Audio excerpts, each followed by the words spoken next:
우리 사도신경으로 우리 신앙을 고백하겠습니다. 전능하사 천지를 만드신 하나님 아버지를 내가 믿사오며 그 외아들 우리 주 예수 그리스도를 믿사오니 이는 성령으로 잉태하사 동정녀 마리아에게 나시고 본디오 빌라도에게 고난을 받사 십자가에 못 박혀 죽으시고 3지4일 만에 죽은 자 가운데서 다시 살아나시며 하늘에 오르사 전능하신 하나님 우편에 앉아 계시다가 저희로서 산자와 죽은 자를 심판하러 오시리라. 성령을 믿사오며 거룩한 공예와 성도와 서로 교통하는 것과 죄를 사하여 주시는 것과 몸에 다시 사는 것과 영원히 사는 것을 믿사옵나이다. 아멘. 우리 함께 나눌 하나님의 말씀 찾아보겠습니다. 우리 요한복음 1장 45절에서 51절입니다. 자, 계속 요한복음이죠. 요한복음 1장 45절에서 51절 말씀. 우리 성경책이 있는 친구들은 성경책으로 한번 찾아보고요. 성경책이 없는 친구들은 우리 스마트 기기를 통해서도 찾아봐도 좋습니다. 요한복음 1장 45절에서 51절 말씀. 그리고 여러분들이 성경 말씀을 이렇게 읽고 이제 계속 우리가 청소년부 예배 이 말씀을 듣는 시간에 성경 말씀을 계속 이렇게 펴놓은 상태로 이렇게 눈으로 같이 따라가면서 말씀을 들으면 조금 더 여러분들에게 많은 도움이 될 거라고 생각해요. 그래서 읽고 다 읽었으니까 끝 하고 이렇게 덮어버리지 말고 한번 오늘 같이 눈으로 한번 따라가보는 시간이 됐으면 좋을 것 같아요. 우리 요한복음 1장 45절에서 51절 말씀 우리 한 목소리로 한번 읽어볼까요? 시작! 빌립이 나다나엘을 찾아 이르되 모세가 율법에 기록하였고 여러 선지자가 기록한 그 일을 우리가 만났으니 요셉의 아들 나사렛 예수니라. 나다나엘이 이르되 나사렛에서 무슨 선한 것이 날 수 있느냐. 빌립이 이르되 와서 보라 하니라. 예수께서 나다나엘이 자기에게 오는 것을 보시고 그를 가리켜 이르시되 보라 이는 참으로 이스라엘 사람이라. 그 속에 간사한 것이 없도다. 나다나엘이 이르되 어떻게 나를 아시나이까. 예수께서 대답하여 이르시되 빌립이 너를 부르기 전에 내가 무화과 나무 아래에 있을 때에 보았노라. 나다나엘이 대답하되 랍비여 당신은 하나님의 아들이시요 당신은 이스라엘의 임금이로소이다. 예수께서 대답하여 이르시되 내가 너를 무화과 나무 아래에서 보았다 함으로 믿느냐. 이보다 더 큰 일을 보리라. 또 이르시되 진실로 진실로 너희에게 이르노니 하늘이 열리고 하나님의 사자들이 인자 위에 오르락 내리락 하는 것을 보리라 하시니라. 아멘. 오늘은 요한복음 1장 45절에서 51절의 이 말씀을 통해서 우리가 한 인물을 함께 살펴보면 좋을 것 같아요. 오늘은 나다나엘이라고 하는 인물에 대해서 한번 같이 배웁시다. 그런데 이 나다나엘이라고 하는 인물에 대해서 우리가 함께 배울 건데 이 나다나엘이라고 하는 이 인물은 상당히 뭐랄까요? 재밌다고 해야 될까요? 재미는 사실 없죠. 크게 지금 감동이 있는 부분은 아니니까. 사복음서, 여러분 사복음서가 뭔지 다 알죠? 마태, 마가, 누가, 요한, 공관복음서, 예수님의 행적을 기록한 복음서를 신약성경에 처음 나와 있는 것을 사복음서를 하는데 이 사복음서에서 나다나엘이라고 하는 이 이름은 유일하게 오늘 읽었던 요한복음에만 등장을 한다라는 사실. 마태, 마가, 누가복음에는 나다나엘이라 하는 이름이 등장하지 않는다라는 사실. 이게 우리가 주목해야 할 바인데 왜 주목해야 하냐? 바로 그러면 이 나다나엘은 누구냐라는 것 때문에 이제 그 궁금증 때문에 많은 학자들이 이것을 가지고 연구를 했던 것 같아요. 그래서 이 인물을 예수님의 12제자였던 12제자 중에 이런 사람이 있어요. 바돌로메라고 하는 인물이 마태복음, 마가복음, 누가복음 또는 사도행전에도 나와요. 마태복음, 사도행전에 이 바돌로메라는 이름이 나오거든요. 나다나엘이라는 인물은 요한복음에만 등장을 하는 이름이고 바돌로메라고 하는 이름은 마태복음, 마가복음, 누가복음, 사도행전에 예수님의 제자들의 이름을 계속 기록할 때 나오는 이름이에요. 자, 그렇다면 이 나다나엘과 바돌로메가 동일 인물이다 라고 많은 학자들이 이렇게 이야기를 하는데 그 이유와 그 견해를 우리는 잠깐이지만 살펴보면 좋을 것 같아요. 먼저 첫 번째는 이름 때문에 그래요. 자, 이름 때문에. 왜 이름 때문이냐? 여러분 잘 들어보세요. 자, 나다나엘이라고 하는 이름은 실제로 그가 사용했던 이름이고요. 바돌로메라고 하는 이름은 여러분들이 성경을 많이 읽고 혹은 성경 지식에 대해서 약간 조금 해박한 친구들은 이 바돌로메가 어떤 의미인지 쉽게 알 수 있을 텐데, 이 바돌로메는 좀 풀어서 설명을 해보자면, 바는, 이 당시의 바는 누구누구의 아들이라고 하는 뜻을 가지고 있어요. 그러면 다시 말해서 우리가 해석을 하면 돌로메의 아들이라고 하는 지칭이죠. 그러니까 쉽게 말하면 이런 거죠. 누구누구의 아들. 다시 말하면 뭐라고 해야 될까요? 누구 예를 들 수가 없으니까 그냥 이제 설명을 하자면, 그러니까 이게 사람을 가리킬 때 윤하 이런 이름이 아니라 우리 오유택 안수 집사님과 윤영옥 집사님의 딸, 약간 이런 느낌이에요. 근데 이제 그 오유택 안수 집사님의 딸이 그게 곧 이름은 아니잖아요. 즉 윤하에게는 오윤하라는 이름이 있는 것처럼 약간 그런 개념이에요. 그래서 이 바돌로메는 톨로미라고 하는 톨마이의 아들이라고 하는 뜻을 가지고 있어요. 그래서 이게 아버지, 이 나다나엘의 아버지의 아들이다라고 하는 뜻을 가지고 있기 때문에 이게 고유의 이름이 아니다. 바돌로메는 고유의 이름이 아니다. 그래서 그의 이름이 개인적 이름이 따로 있었을 것이다 라는 것이 많은 사람들이 주장하는 견해인데, 이 견해가 바로 나다나엘과 동일 인물이다 라고 이야기를 하고 있고요. 두 번째는 나다나엘이 12제자와 관련된 성경의 기록들에서 계속 나타나요. 다시 말해서 우리가 요한복음 1장을 계속 지금 살펴보고 있잖아요. 이 요한복음 1장에는 계속 예수님께서 예수님의 제자들을 부르시는 장면이 계속 나타나요. 12제자. 그 부르신 장면이 나타나는데, 여기서 나다나엘이 등장을 하고, 그리고 저기 뒤로 가서 요한복음 21장에도 보면 예수님의 십자가 사건 이후에 제자들이 바닷가로 가서 물고기를 잡으러 가는데, 거기서도 나다나엘이라고 하는 인물이 제자들과 함께 있는 것을 살펴볼 수 있어요. 다시 말해서 그가 12제자 이 바돌로메라고 하는 이 사람과 동일 인물일 것이다 라는 추론이 여기서도 가능하게 되는 거고요. 그리고 세 번째는 오늘 성경 말씀을 우리가 읽은 것처럼 빌립이라고 하는 사람이 나다나엘을 예수님께 데리고 오죠. 그리고 이 이후에 마태복음, 마가복음, 누가복음, 사도행전 할 것 없이 계속 빌립의 옆에 이름에는 어떤 이름이 등장을 하냐? 바로 바돌로메라고 하는 이름이 등장을 한다는 거예요. 그래서 예수님의 제자 바돌로메가 바로 나다나엘일 것이다 라고 많은 성경을 연구한 학자들이 입을 딱 모으고 있어요. 그래서 여러분들이 앞으로 성경을 읽을 때 지금 오늘이 아니더라도 나다나엘 그리고 바돌로메라는 이름을 봤을 때 이 인물이 동일 인물이겠구나 라고 이렇게 생각을 하면 여러분들의 성경을 읽는 그 기초 지식이 확 상승이 될 것 같아요. 이런 인물이다라는 것을 우리가 생각을 하면서 함께 말씀을 들어보면 좋을 것 같아요. 그래서 우리가 오늘 이 성경 말씀을 한번 가지고 같이 한번 좀 이야기를 나눠보면 좋을 것 같아요. 자, 빌립이라고 하는 인물이 나다나엘을 찾았어요. 그래서 나다나엘이라고 하는 인물에게 이야기를 하죠. 예수님을 만났다. 근데 이 예수님을 만났다라고 이야기할 때 빌립이라고 하는 인물이 뭐라고 설명을 하냐면 모세의 이야기도 하고요. 그리고 여러 선지자의 이야기도 해요. 다시 말해서 이것은 율법에 근거해서 이야기를 하는 거예요. 다시 말하면 모세가 이야기했던 그 예수님, 여러 선지자들이 이야기했던 그 예수님을 나다나엘아 내가 만났다. 빌립이 내가 만났다라고 이야기를 하는 거예요. 왜냐하면 이 당시에 이 나다나엘은 많은 사람들이 이야기하기로는 나다나엘이 굉장히 율법에 충실한 사람이었을 것이다 라고 이야기를 하기 때문에 이렇게 이야기를 하는 거거든요. 그러면서 빌립이 이야기하고 있는 바가 예수님을 설명할 때 이렇게 이야기해요.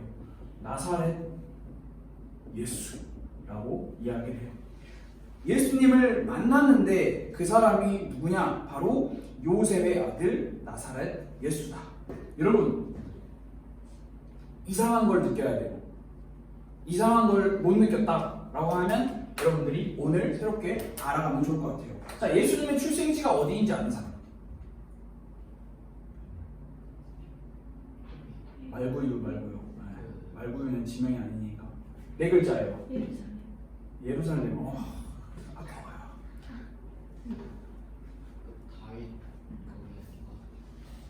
네, 그렇죠. 베들레헴이에요.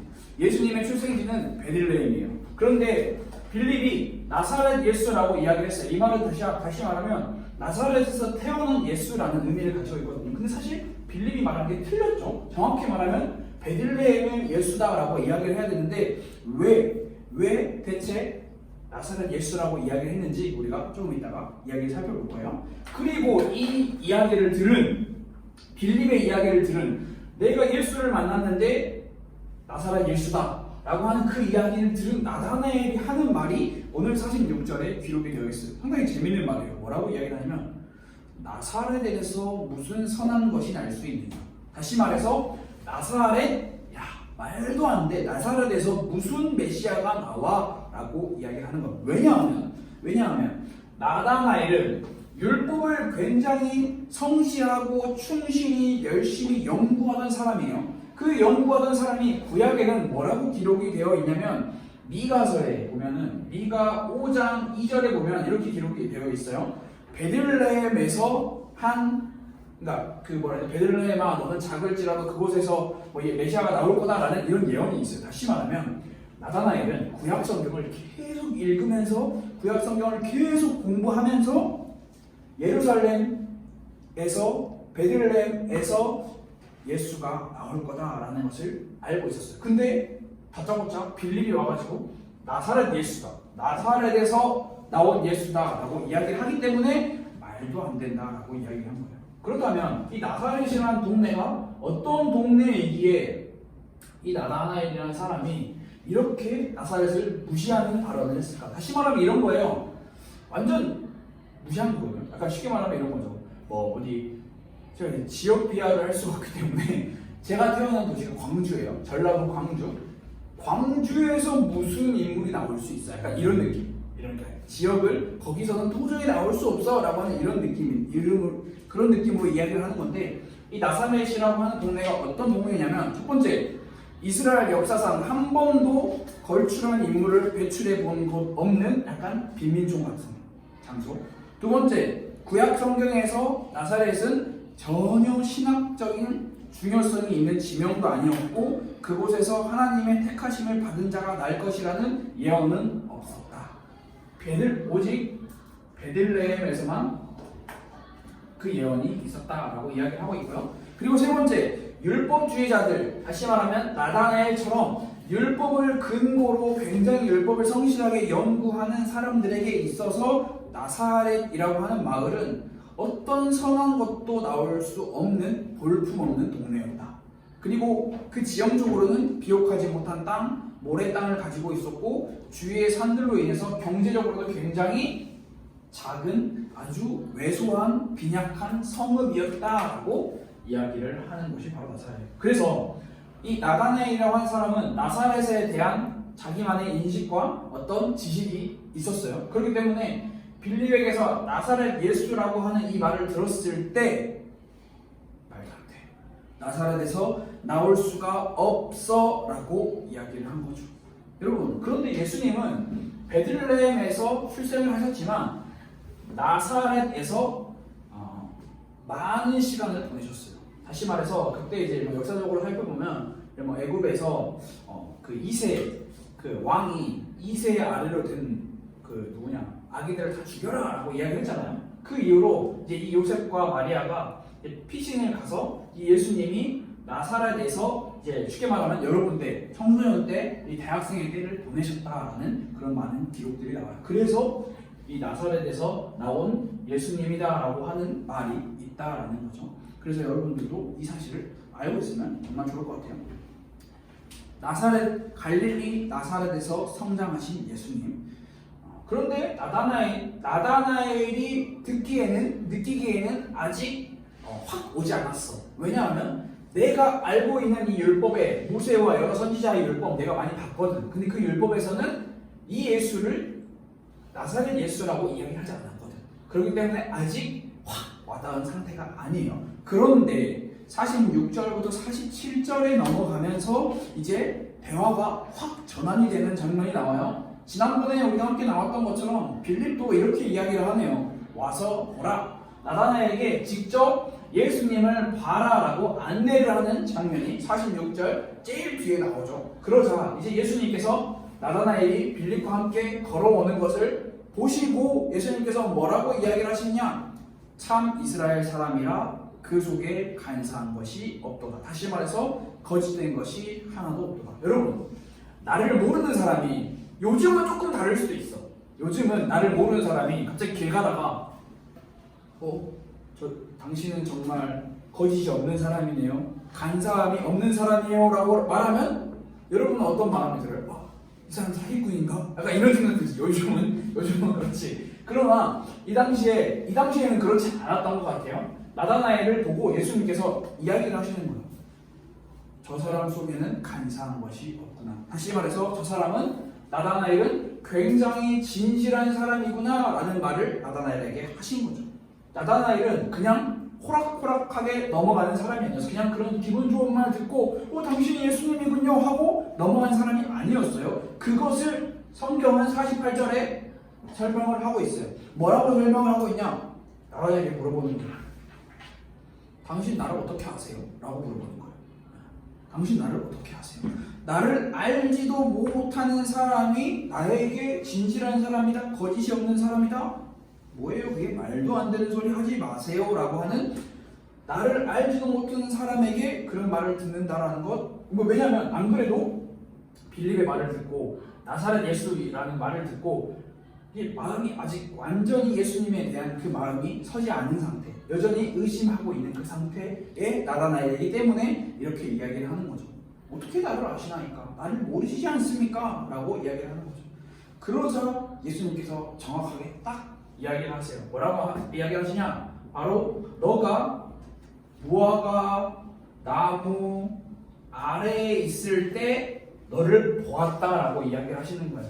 다시 말하면 나다나엘이 어떤 사람이고 어디에 있었고 어떤 행동을 하면서 지냈는지 예수님께서 다 아신다라고 하는 그 말이거든요. 근데 여기서 우리가 이 무화과 나무를 한번 잠깐 짚고 넘어가자면, 무화과 나무는, 여러분 무화과 먹어본 적 있어요?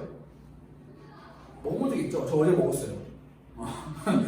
어제 먹었어요. 갑자기 이런 생각나니까 물어보면 어제 먹었는데, 무화과 나무는 굉장히, 그러니까 지금 여러분 우리가 이 지역 공부도 하면 정말 좋은데, 이 이스라엘 땅은 척박한 땅이고 광야가 많은 땅이어서 보통 나무가 키가 작고 잎이 넓지 않아요. 약간 그래서 항상 이 태양이 막 내리쬐는 그런 동네밖에 없어요. 그런데 이 무화과 나무는 그 많은 나무들 중에서도 굉장히 잎이 큰 나무였다라고 이야기해요. 다시 말하면 이건 모르겠어요. 저도 그림 잘못 그린 거 알죠? 그래서 이게 무화과 나무였다고 칩시다. 그래서 보통은 어떤 상황인지는 모르겠지만 이 무화과 나무라는 것은 그늘이 커가지고 이 보통 이스라엘에서 많은 율법학자들 혹은 많은 부모들 혹은 많은, 우리로 요즘으로 말하면 학원과 학교 같은 개념으로서 이 그늘 아래에서 사람들이 이렇게 오순도순 모여 앉아가지고 무엇을 한 장소냐? 바로 율법을 교육하고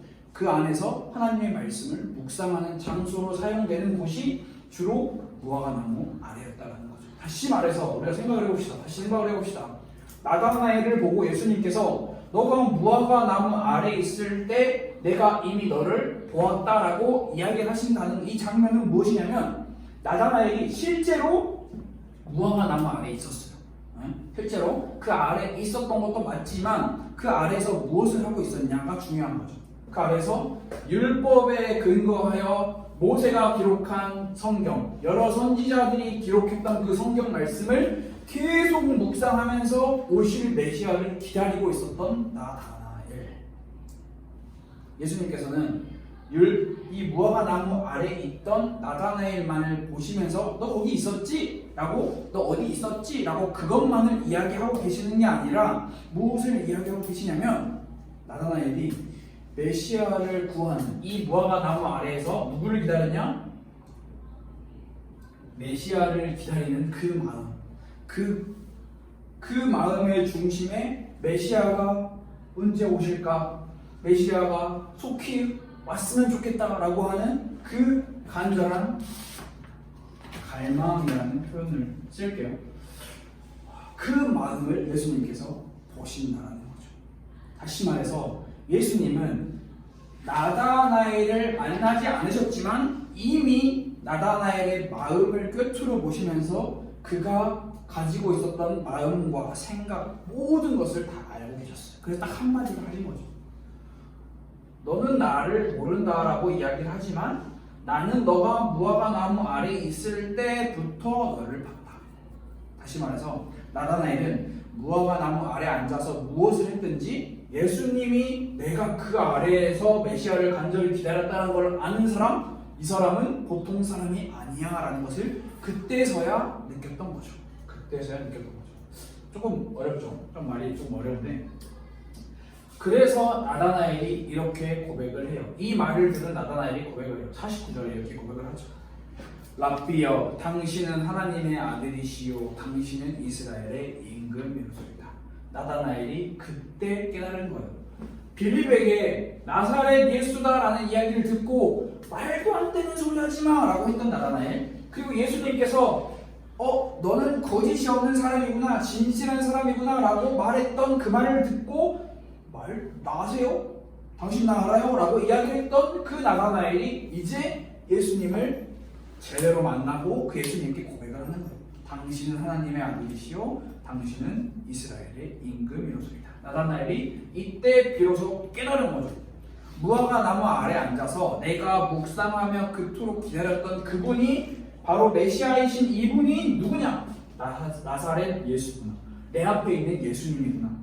이걸 깨달은 거죠. 나다나엘은 자신의 마음과 생각을 통찰하시고 이해하시고 만족시켜 주시는 분이 누구냐? 예수님이구나 라는 것을 이제 눈으로 보고 직접 깨달았다는 거죠. 그래서 이제 이게 나다나엘이 요한복음에만 등장하는 인물이어서 우리가 이게 잘 정리가 안 될 수도 있지만 이 인물이 바돌로메라고 하는 이 동일 인물이라고 생각을 했을 때 이 바돌로메가 이때 예수님을 만나고 예수님을 따르는 제자가 되었다라고 우리는 생각을 해볼 수가 있겠죠.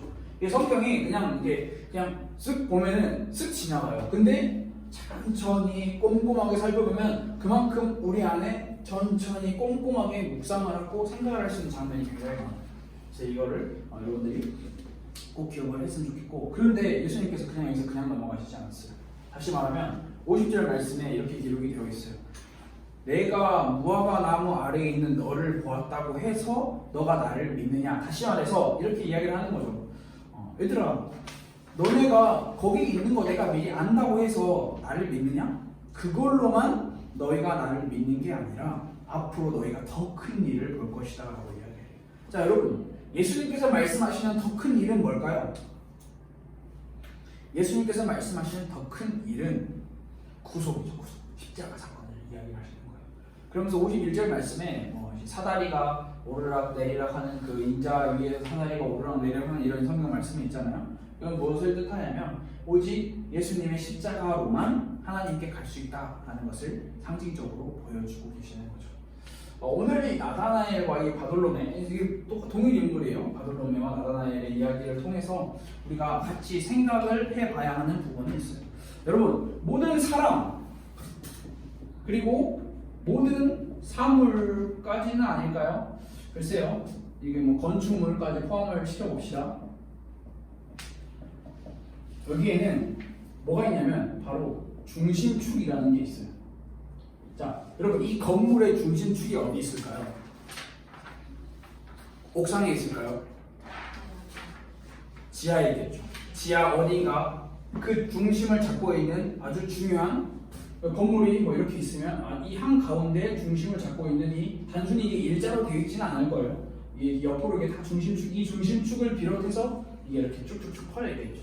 그런데 여러분, 이게 건물에만 이게 해당되는 게 아니라 사람에게도 중심축이 있다라는 거예요. 제가 어제 중심축이라는 이 단어를 여러 번 검색을 해보니까 이게 의학적으로도 많이 쓰이더라고요. 다시 말하면 사람의 무릎이 있는데 이 무릎 연골에 중심축이 있대요. 근데 이 무릎 연골의 중심축이 틀어지면 그 사람은 이제 쉽게 말하면 좀 짝다리가 될 수도 있고요. 다리가 이렇게 이게 뭐라냐 11자로 정확하게 펴지지 않고 살짝 기울을 수도 있고 여러 가지. 사람의 몸에도 중심축이라는 게 있다라는 거예요. 마찬가지로 사물에도 중심축이 있다라는 거예요. 여러분, 이 몸에 대해도 중심축이 있어요. 중심축이 분명하게 한 가운데 있죠. 이 중심축이라는 게 틀어져 버리면 그러면 그것은 계속해서 지금 당장은 눈에 보이지 않겠지만 시간이 지날수록 영향을 받게 되겠죠. 그런데 재미있는 게 뭐냐? 사람의 아까 제가 몸을 이야기했잖아요. 그런데 몸뿐만 아니라 사람의 마음에도 중심축이라는 게 있다는 거예요.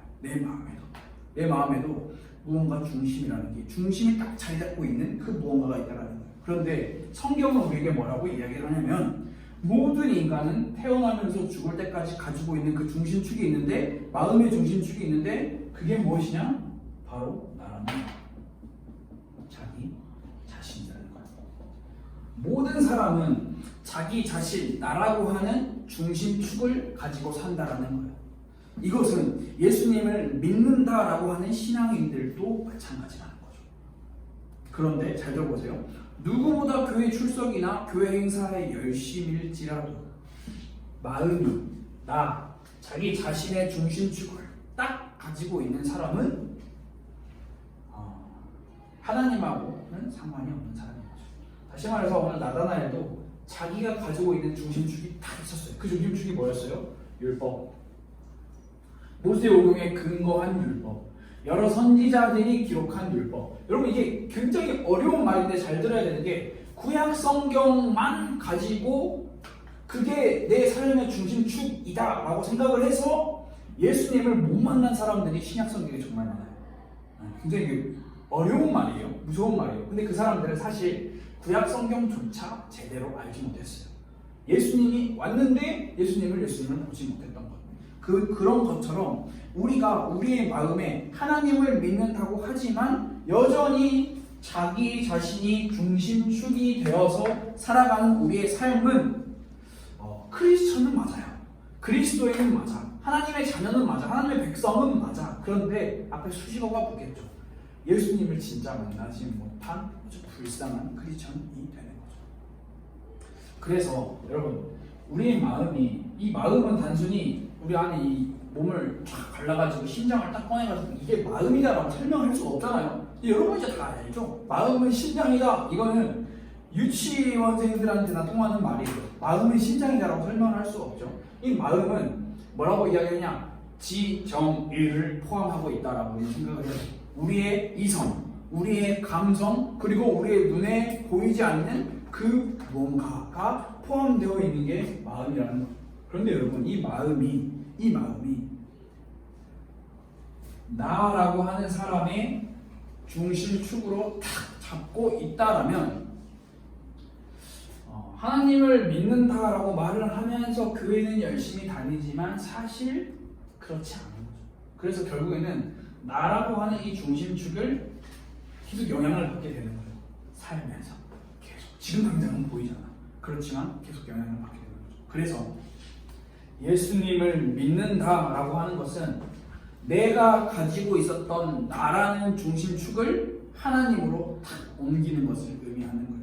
다시 말해서 나라는 이 중심에서 하나님으로 내 중심축을 옮기는 것. 이게 예수님을 믿는다라는 거죠. 여러분 우리가 계속 이 신약 성경에 들어와서도 구약 성경에도 그랬지만 하나님의 이 사람이 어떤 사람이고 이 사람이 어떤 사람이고 이 사람이 어떤 일을 했고 이런 많은 이야기를 하는 거 중요해요. 그런데 그보다 더 중요한 게 뭐냐면 이 만남이라는 거거든요. 이 사람이 하나님을 만났냐 못 만났냐 하는 거죠.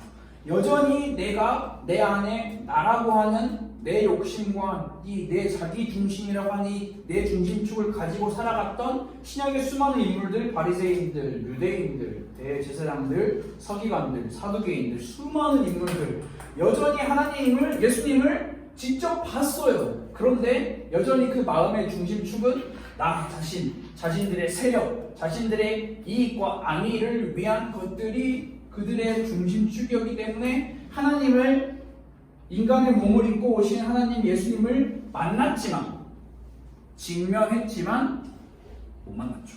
이게 굉장히 어려운 말이죠. 만났는데 못 만났어요. 만났는데 못 만났어요. 여러분 이럴 수도 있어요. 이게 굉장히 재미없죠. 하나님을 못 만난 거니까. 그래서 여러분 하나님을 믿는다라는 것은, 하나님을 만난다라는 것은 무엇이냐면 내 안에 가지고 있는 이 중심축이 나라고 하는 이 중심축이 하나님으로 옮겨가야 됩니다.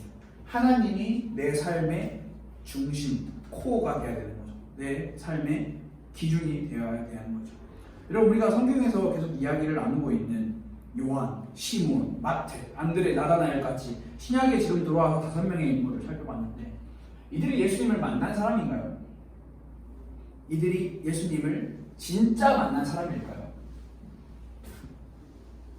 나다나엘을 포함하여 우리가 지금까지 말씀을 들었던 요한, 시몬, 마태, 안드레 만났으니까 성경에 써 있을까요? 성경에는 안 만난 사람들도 성경에 기록되어 있죠. 여러분이 잘 생각을 해봐야 돼요. 주님, 예수님 중심으로 내 삶의 축과 방향을 바꾸지 않으면 예수님을 만났지만 만나지 못한 사람 굉장히 무슨 말 하는 거예요? 라고 생각할 수도 있는데 어려워요. 여러분들이 많이 생각을 해봐야 하는 부분이에요. 그래서 계속 제가 여러분들에게 신약 성경을 같이 우리가 공부하고 나눠가면서 여러분들이 계속 질문을 하고 있는 바가 뭐냐면 여러분은 진짜 예수님을 만났어요? 여러분 진짜 예수님을 만났나요? 라고 물어보는 거예요. 다시 말해서 여러분은 예수님을 만났습니까? 또 예수님이 정말 필요합니까?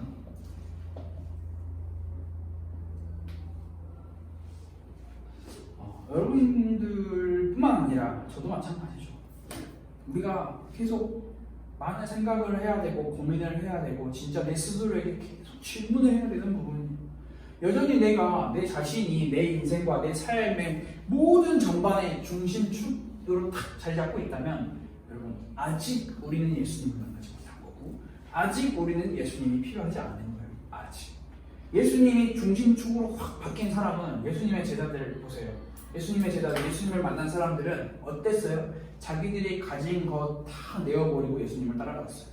여러분, 예수님을 믿는다, 예수님을 따라간다라는 게 여러분들이 가지고 있는 옷, 재산, 집, 차 다 버리고 산속으로 들어가라는 말이 아니라는 것 우리가 지지난번에 이야기를 나눴죠. 이것은 우리의 삶에 예수님을 정말 만났다라면 우리의 삶에는 반드시 뭐가 있다? 반드시 행함이라는 게 있다라는 거예요. 이 제자들은 예수님께서 오라라고 했을 때 따라갔죠. 그런데 예수님께서 내가 메시아다라고 이야기를 했을 때 그를 따라가지 않은 바리새인, 유대인들, 서기관들, 사두개인들 수많은 종교 지도자들 결국에 행함하지 않은 그들은 예수님을 만났지만 만나지 못했어요. 여러분 예수님 이야기하는 게 굉장히 수준 떨어지는 이야기 같고 예수님 이야기하는 게 너무 많이 아는 이야기인데 그것을 또 하는 것 같아서 굉장히 지루할 수도 있어요. 그래서 요즘은 예수님 이야기하는 것보다 이제 세상에 나가서 그러는 거죠. 서울대 가는 법, 예를 들어서 성공하는 법 이런 거 이야기해요. 근데 재밌는 게 저는 서울대를 안 나왔어요. 그래서 서울대 가는 법을 여러분들에게 알려줄 수가 없어요.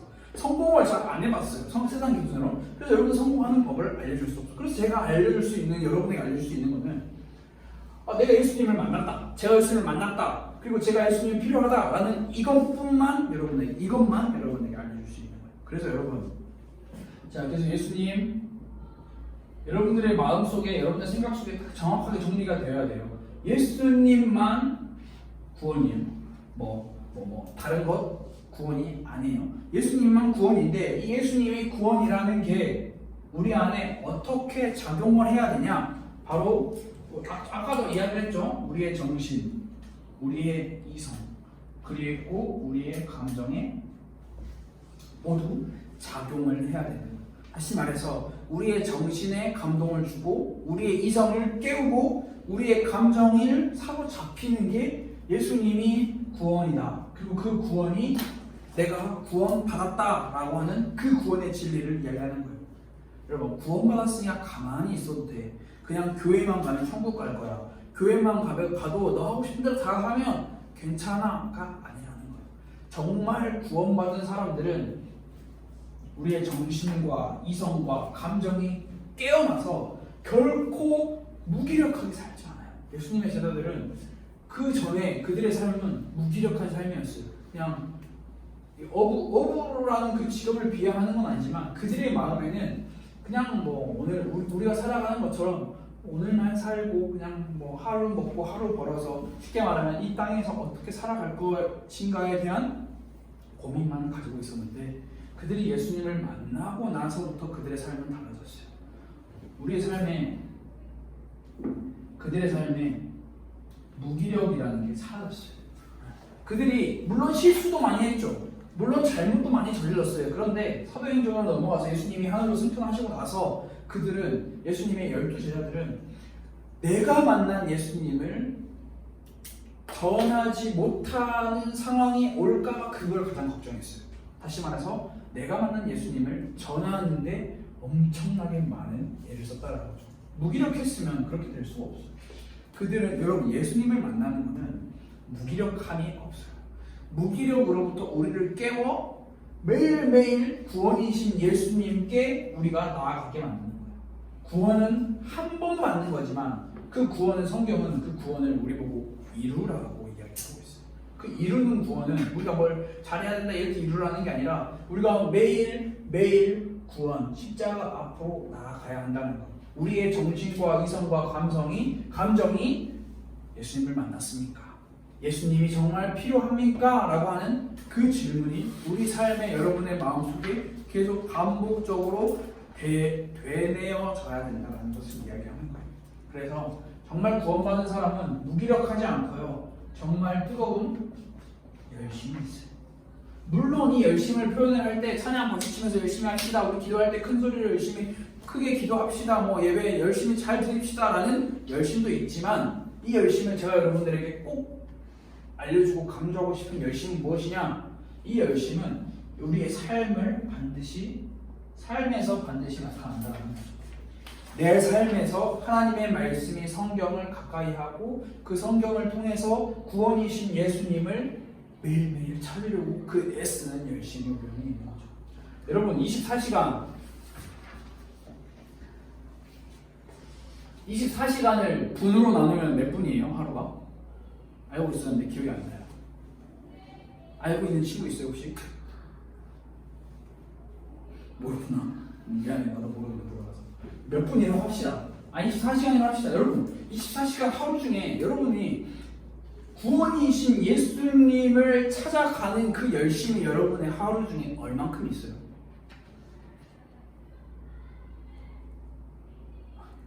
얼만큼 있어요?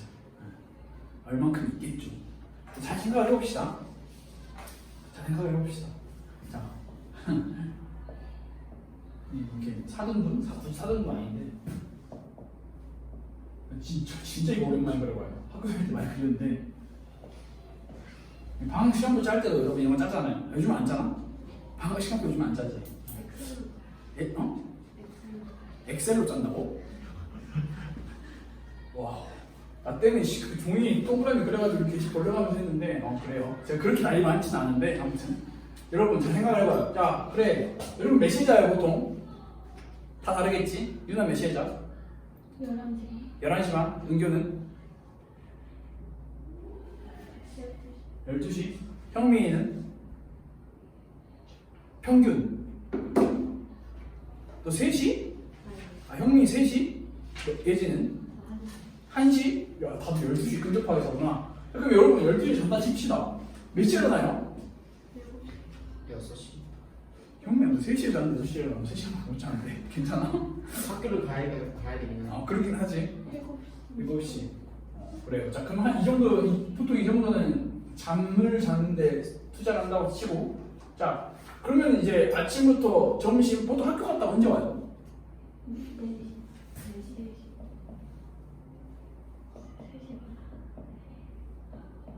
자 그러면은 또 한 바퀴 돌았죠. 한 이때 다 학교 간다고 칩시다. 그럼 여러분들에게 남은 시간이 이게 지금 여러분 이거는 굉장히 똑똑한 사람만 보여요. 이 시계가 한 개인 것 같지만 두 개예요. 알겠죠? 뭔지 알겠죠? 자 여러분들의 일상 여러분들이 가지고 쓸 수 있는 시간이 얼만큼 돼요? 하루에 이건 4시간이야 라고 쓸 수 있는 시간이 얼만큼 돼요? 8시간 조금 넘어요? 맞네. 8시간. 자, 8시간 중에 여러분들이 4시간이야 라고 하는 이 8시간 중에 여러분들이 얼만큼의 시간을 구원이신 예수님을 찾아가고 알아가는데 투자하고 있어요. 이해해요. 공부도 해야 되고 숙제도 해야 되고 학원도 가야 되고 밥도 먹어야 되고 영화도 봐야 되고 넷플릭스도 봐야 되고 티빙도 봐야 되고 저도 다 봐요. 다 보고 다 할 거 다 해요. 놀고도 해야 되고 낮잠도 다 해야 되고 할 거 많아요. 이 중에 우리가 얼만큼의 시간을 하나님께 열심을 가지고 투자를 하고 있는지 한번 잘 생각해 봐요. 정말 내가 예수님을 만났다. 예수님이 구원이라는 사실을 믿어지는 그 삶을 살고 있다라고 하는 그 증거는 다른 걸로 우리가 설명할 수가 없어요. 우리의 삶에서 하나님을 찾아가고 알아가는 그 시간이 우리의 삶에 얼만큼 있냐라는 것. 우리의 삶에 얼만큼 하나님을 향한 그 행함이 우리에게 있냐라는 것이 우리가 그것을 증명하게 만들어줍니다. 여러분, 예수님의 12제자들은 예수님 따라가다가 다 어디로 갔어요? 다 순교했어요. 에브리바디 다 순교했어요. 다 곱게 죽지 못했어. 근데 그들의 일생을 다 예수님께 투자했어요. 근데 예수님, 여러분 알죠? 예수님이 약 3년 동안 공생하고 혼자 하늘로 뿅 가버리셨어요. 제자들은 3년 따라다녔지만 그때 진짜 자기들이 만난 예수님을 믿고 자기들의 인생을 다 투자했어요. 그들의 삶이 바뀌었을까요? 안 바뀌었을까요? 성경은 기록하고 있죠. 비록 역사는 그들이 뭐 개죽음 나겠다 뭐 어땠다 이야기할 수 있지만 성경은 이야기하고 있어요. 그들이 예수님을 진짜 만나서 진짜 그들의 삶이 무기력한 삶이 바뀌었다고 이야기하고 있어요. 여러분들도 이 사실을 꾸면 좋을 것 같아요. 그래서 오늘 나다나엘이 뭐라고 고백을 했죠? 당신은 하나님의 아들이시오. 여러분, 베드로가 고백한 고백이에요. 베드로가 고백해서 예수님께 엄청난 칭찬을 받았잖아요. 나다나엘도 바돌로에도 그 고백을 했어요. 당신은 하나님의 아들이시라는 거. 진짜 만난 거죠. 다른 거죠. 뭐 이게 바돌로메다 어쨌다, 뭐 이 사람이 어쨌다, 이 사람이 어쨌다 많은 이야기를 했지만 여러분들이 기억해야 할 아주 중요한 것은 바돌로메, 나다나엘이 예수님을 진짜 만났다라는, 여러분도 예수님 진짜 만나야 되는 거죠. 그 진짜 만났으면 좋겠다고. 다른 거 필요 없어요. 다른 거 필요 있지만 필요하지 않아요. 여러분, 이 만남이라는 것, 이 만나기 위해서는 우리의 삶의 중심을 옮기는 게 반드시 필요하다는 것. 그래서 여러분의 일상생활에서, 여러분의 삶에서 여러분 스스로 한번 보세요. 제가 여러분의 삶에 들어갈 수는 없잖아요. 여러분들이 여러분의 삶에서 한번 여러분의 삶을 점검해 보세요. 내가 얼만큼 구원이신 예수님께 열심을 내고 있는지 한번 잘 생각을, 여러분들 이성적으로 잘 생각해요. 계산적으로 잘 생각을 해보고, 내가 아직 예수님 중심, 하나님 중심으로 살고 있지 못하구나. 그러면 어떻게 바꿔야 할까도 같이 고민해보는 그런 시간이 여러분들의 일주일 동안 꼭 있었으면 좋을 것 같아요. 네, 좀 길었는데 함께 기도하며 마무리를 하겠습니다. 하나님 감사합니다. 우리가 우리 인생을 살아가는 동안 수많은 것을 만나고 수많은 것을 경험하고 수많은 것을 느끼며 살아갑니다. 하나님, 그 가운데서 우리가 정말 예수님을 만나기 원합니다. 예수님을 만나고 그 예수님을 진짜 만나기를 원합니다. 하나님, 그 예수님께서 하나님의 아들이시오, 메시아이시오, 그리스도라는 사실을 우리 가스펠 교회 모든 청소년 친구들과 교사 선생님들, 그리고 이 자리에 함께하지 못한 친구들도 함께 그 사실을 느끼고 맛볼 수 있도록 하나님 우리를 도와주세요. 그리하여 우리의 삶에 하나님을 알아가는 열심이 회복될 수 있도록, 하나님을 만나고자 하는 그 열심이 회복될 수 있도록 주님 우리를 도와주세요. 살아계신 예수 그리스도 이름으로 기도드렸습니다. 아멘. 우리 함께 주기도문으로 예배를 마치도록 하겠습니다. 하늘에 계신 우리 아버지여, 이름이 거룩히 여김을 받으시오며 나라가 임하시오며 뜻이 하늘에서 이루어진 것 같이 이루어지이다. 오늘 우리에게 일용할 양식을 주시옵고 우리가 우리에게 죄진 자를 사하여 준 것 같이 우리 죄를 사하여 주시옵고 우리를 시험에 들게 하지 마시옵고 다만 악에서 구하시옵소서. 나라와 권세와 영광이 아버지께 영원히 있사옵나이다. 아멘.